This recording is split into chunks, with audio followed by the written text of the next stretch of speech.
Village's Vitality listeners, I've got some good news for you. If you're listening via our Buzzsprout feed, you should see a fan mail button.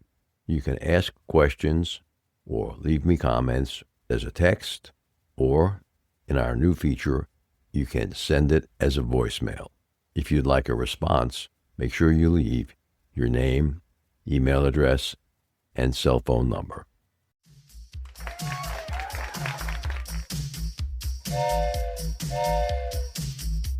Welcome to Season 8 of Village's Vitality Life, Seniors Life Unscripted. In this new season, we talk to leaders of clubs and interesting folks who live in and around the villages. We also talk to people who have information vital to seniors. You will get perspectives of what is happening in and around the villages, Florida. In addition, in this new season, we will add more information for all seniors. We are a listener-supported podcast. This is Mike Roth on Village's Vitality, Senior Life Unscripted. Today I'm here with Patricia Greenberg, who is also known as the Fitness Gourmet.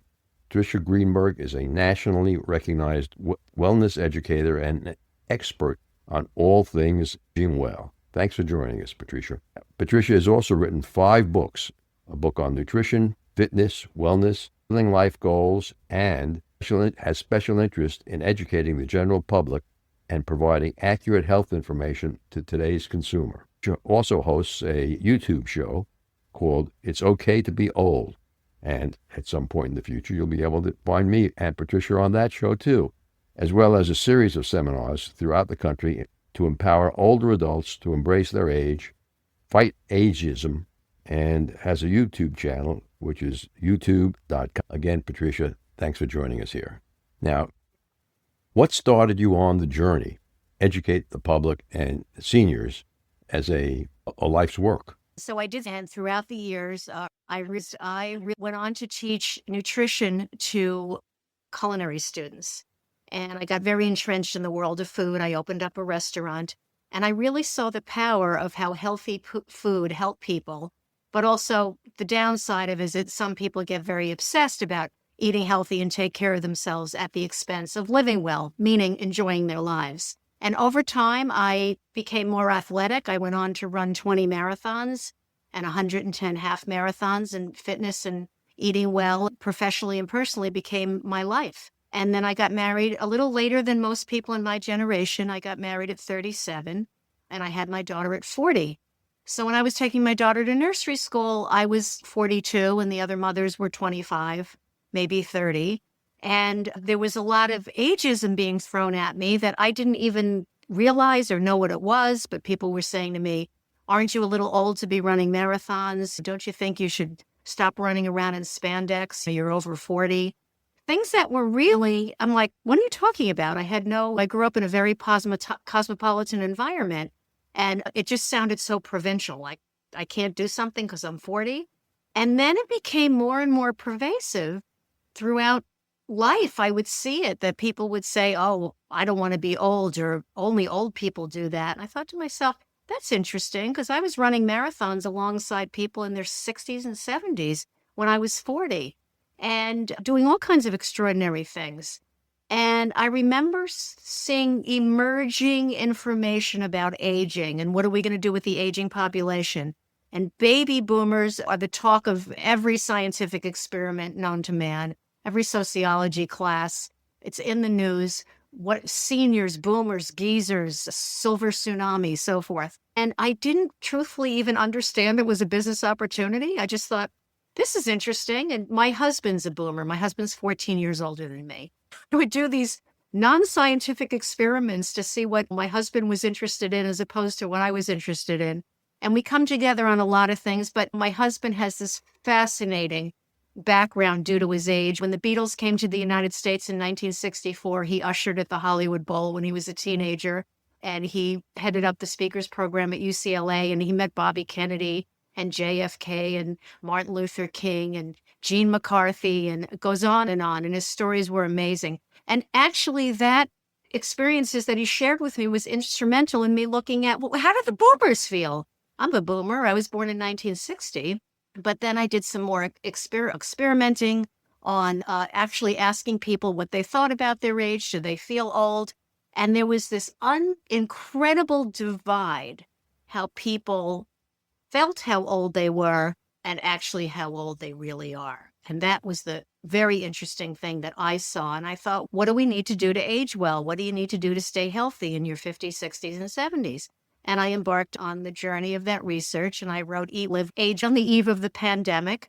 And that's when online everything exploded. And I was doing all these seminars and classes and literally online retreats about how to stay healthy as you age.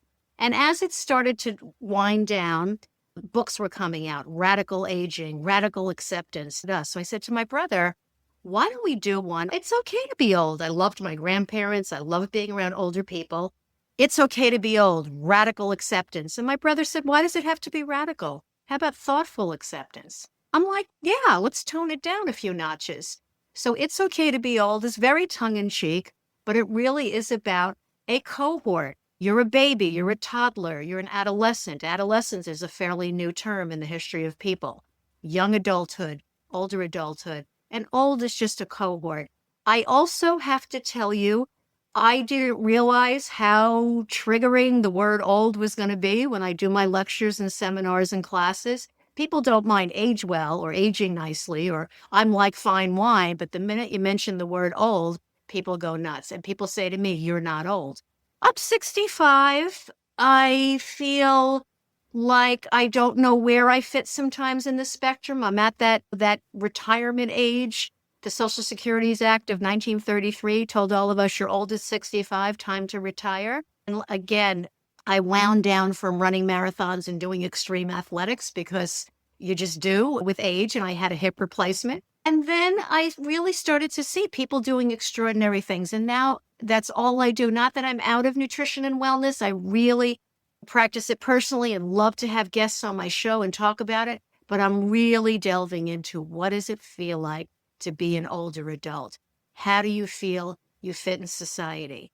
There's millions of us, Mike. You know that. The baby boom is there's 118 million people in this cohort.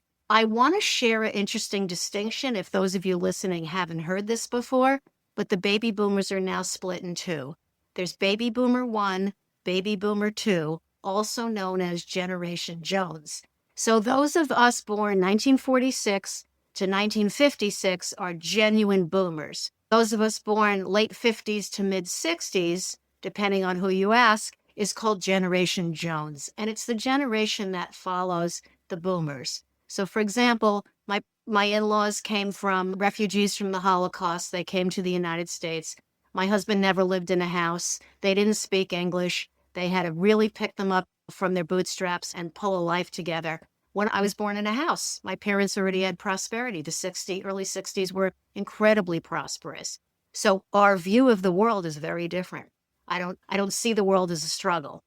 And that is one of the key distinctions between the two age groups. So it's an interesting distinction.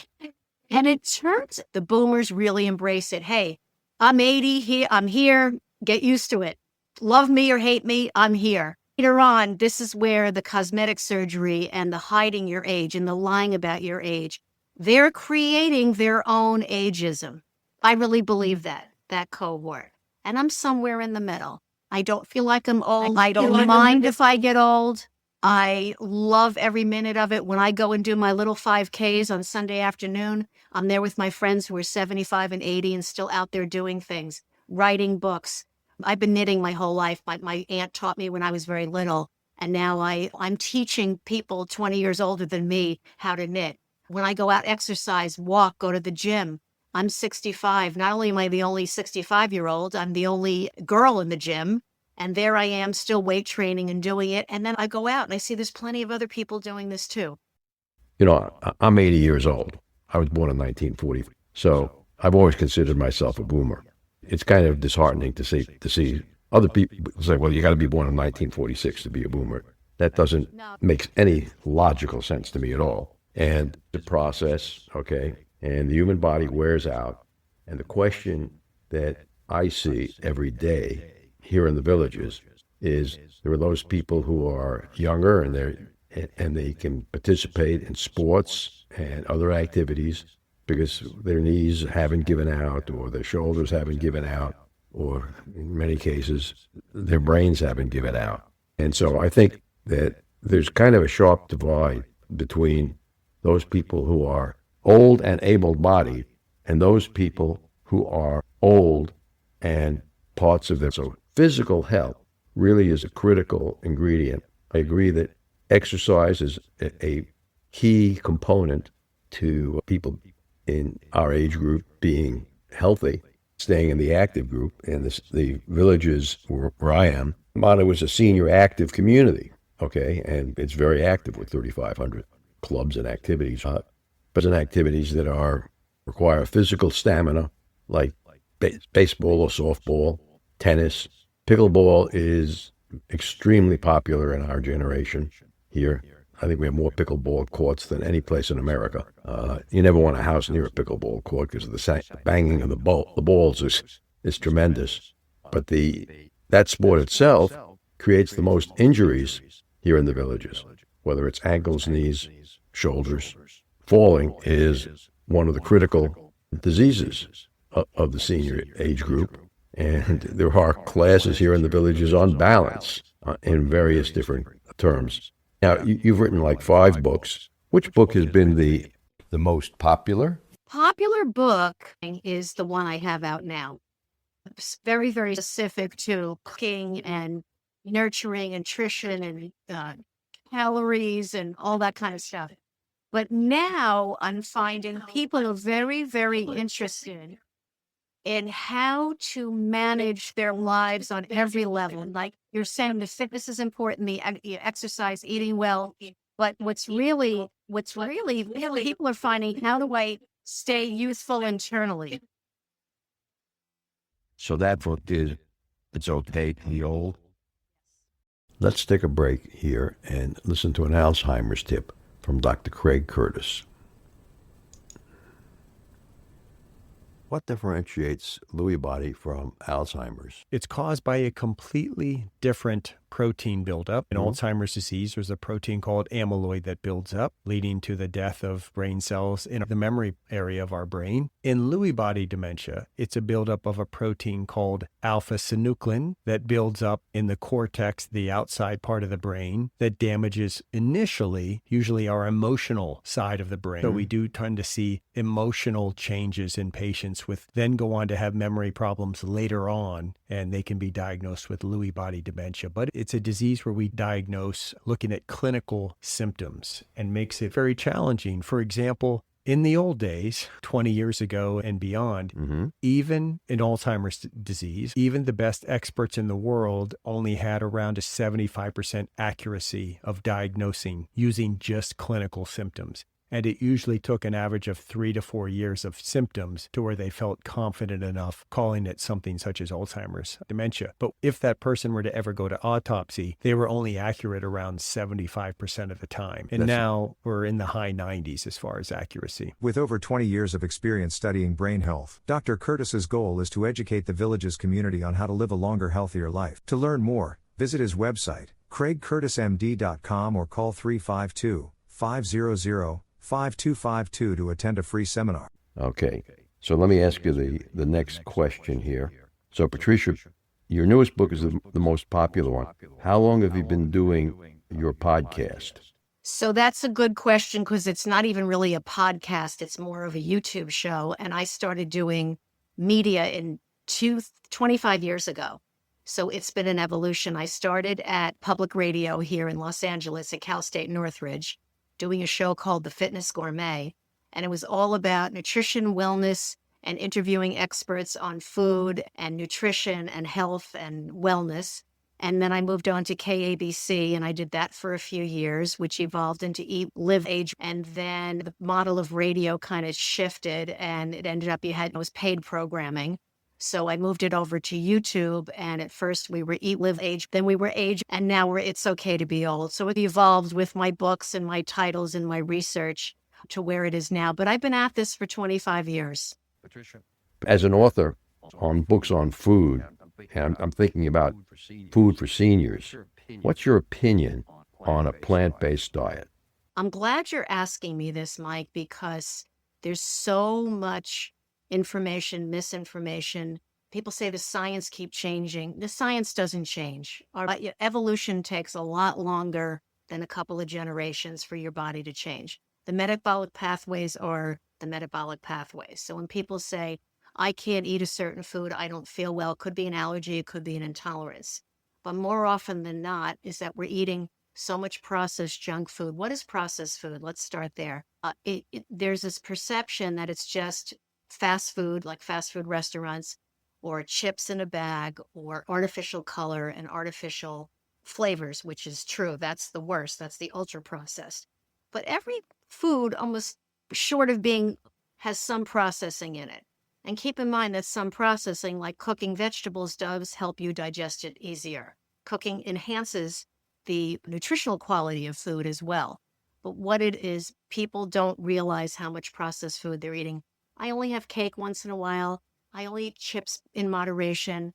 Yeah, I have a glass of wine, but not that often. But if you sat down and wrote it down, you'd see how frequently you are eating it. And it wreaks havoc on our digestive system. So therefore, a lot of people who don't feel well or feel they're aging badly, skin conditions, feeling sluggish, gaining weight without feeling like they're eating more, really needs to take a look at the overall picture. So if you're mostly plant-based, and that's not to minimize, the big kick now is extraordinary amounts of protein. I do think you should have protein at each meal, and it's okay. You can have cottage cheese, you can have chicken, fish, beef, tofu, plant-based, beans. The varieties is endless. So having that at each meal is okay. So I always say, if you want to go out for that double cheeseburger on white bread, make sure you have a salad on the side. So even if you are indulging in those things, always have a little bit of fruit or vegetable accompanying it. Fruit does not cause diabetes. Okay, there's this big misconception now. People are saying, I have high blood sugar or I have diabetes, I can't eat fruit. You can eat it in moderation. So here's my go-to guideline. And I'd love to do more shows about this because it's important. Do a 7-day diet record. It's really easy. You can do anything for 7 days. Write down everything you eat from the time you get up in the morning till the time you go to bed for 7 days. And that is a very accurate picture of the diet that you keep. So when you get up in the morning and you have a cup of coffee with milk or soy milk or oat milk, whatever it is that the milk du jour, write it down. I had 2 tablespoons of milk in my 8-ounce coffee. We actually are doing a series of shows on eating healthy, and plant-based has come up a lot. And in fact, there'll be a plant-based show about 2 weeks from now on my show. All the food groups, okay? Keep you healthy. Now, processed food, I can totally agree with you. They're bad for you. So if you write down accurately everything you're eating for 7 days, at the end of the week, you'll see maybe you're having more of something that you didn't realize or not enough of something that you should add in. So just my thought on that is that's the most accurate. Everyone says, I want to eat a balanced diet. Everyone says moderation, but you really, when you see it on paper, you'll know exactly what it is you're doing. That may take a little bit of effort that some seniors don't want to put into it, as many of us do here in the villages. You never know exactly what the ingredients were. Were they fresh? Will they come out of a can? Or worse than that? You know what the most feared disease is? Alzheimer's. It's probably Alzheimer's.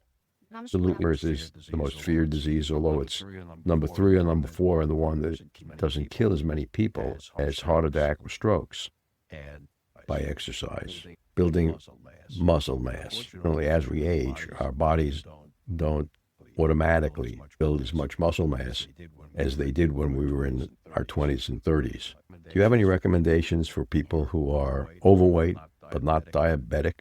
Yeah, so I can speak to that because I write extensively about that. So what the thing with obesity and diabetes is, first of all, it's very complicated. Sometimes it is, there's definitely a hereditary component to it. And it is related to lack of activity and lack of exercise for sure.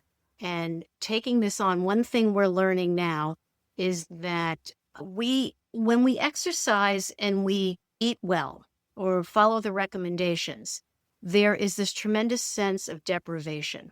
And it's not mutually exclusive that you're taking care of yourself and you can also enjoy your life. And unfortunately, we often see this as an either or. I'm eating when I'm exercising, therefore I'm not happy, but I'm really happy when I can eat whatever I want and I'm not forced to exercise.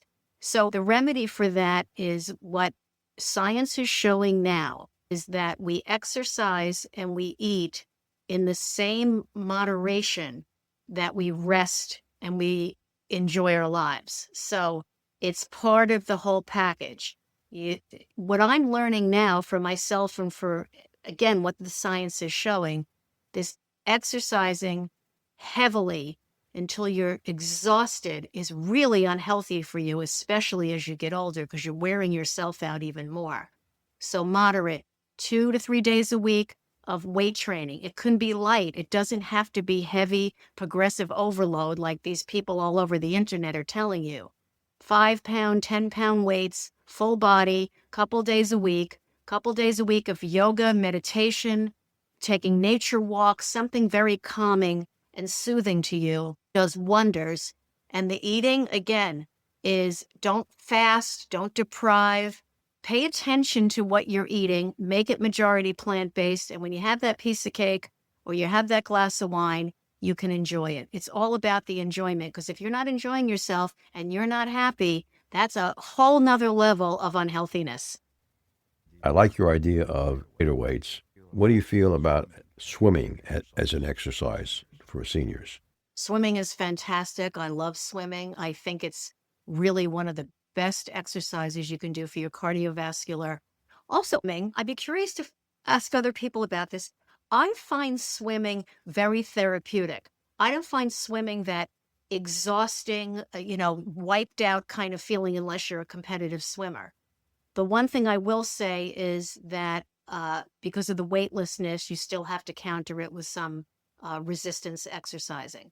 But for cardiovascular, it's fantastic. That brings me to VO2 max, and that's the maximum capacity of your oxygenation in your lungs. And we want to, like you alluded to earlier, the deep breathing. We want to make sure that we're taking in very, very deep breaths and that we're breathing to the maximum capacity that we can, always to oxygenate your entire body. That's our lifeblood, literally, that the oxygen attaches to your red blood cells and goes throughout your whole body, and it's healing.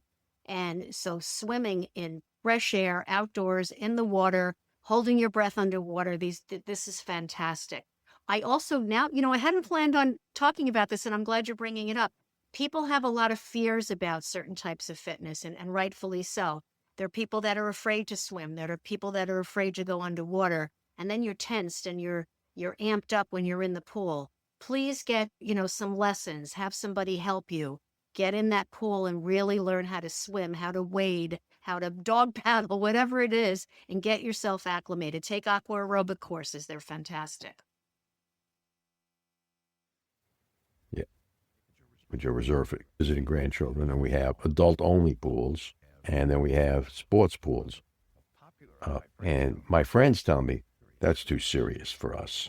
We play splish-splash volleyball with a really loosened set of rules. Even in splish-splash volleyball, when I've watched it, it seems that the participants are getting a really good half hour to 45 minutes worth of activity in the pool, water resistance on their lower limbs. Now, as our time is running out, Patricia, is there any question that I failed to ask you that you wanted me to ask you today?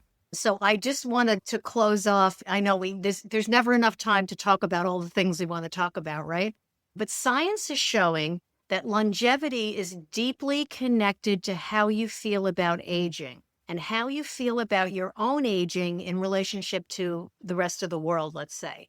So I really say my closing remarks are always let go of what you think people think of you, what the world thinks of you. Focus on your own life and stay strongly connected to others, to a religious community, to a social community, to a hobby. And the spiritual, I never want to put religion on anyone, but the spirituality, meaning, do you have a sense that there's a higher purpose in life than just you? Do you want to serve? Do you want to go out, be part of a community, give back to others? These have been showing the best way to stay healthy as you age is be involved. So important. You don't have to wake up every morning and say, what's my purpose today? What do I have to accomplish? Just get up, seek out some friends, seek out group activities, look for other ways to get out of your head and see how you can engage in the world. Lastly, for those of you who are single or looking, finding love at any age is possible. So I say the more you get out there, the more you socialize, the better you will age. There's no question about it. Here in the Villages, first year I was here, I managed to join 21 different clubs. I quickly found myself busier than I had been when I owned a business, and I started reducing. I guess I'm down to now. But I ran 2 clubs for 8 years, reduced that to running only 1 club. On the religious side, here in the Villages, I've never seen more churches. Every 12 ads in the newspaper for various churches. And there are even 3 Jewish synagogues here and some other assorted religions. But there is a giving community here, and it's a very caring place. Patricia, I want to thank you for being on the show with me. And is there anything else you want to add? If someone wants to contact you with a question, how should they do that? Yeah, so you can reach me at www.patriciagreenberg.com and just go to YouTube, and it's okay to be old. Great. Thanks for being with us, Patricia. Remember, our next episode will be released next Friday at 9 a.m. Should you want to become a major supporter of the show or have questions, please contact us at mike@rothvoice.com. This is a shout-out for supporters Tweet Coleman, Ed Williams, Duane Romick, Paul Sorgan, and Dr. Craig Curtis at K2 in the Villages. We will be hearing more from Dr. Curtis with short Alzheimer's tips each week. If you know someone who should be on the show, contact us at mike@rothvoice.com. The way our show grows is with your help. Text your friends about this show if you enjoyed listening. Use the fan mail button on our homepage, villagesvitality.life, to leave comments. Be sure to include your name, email, and phone number. We thank everyone for listening. The content of the show is copyrighted by Roth Voice 2026, all rights reserved.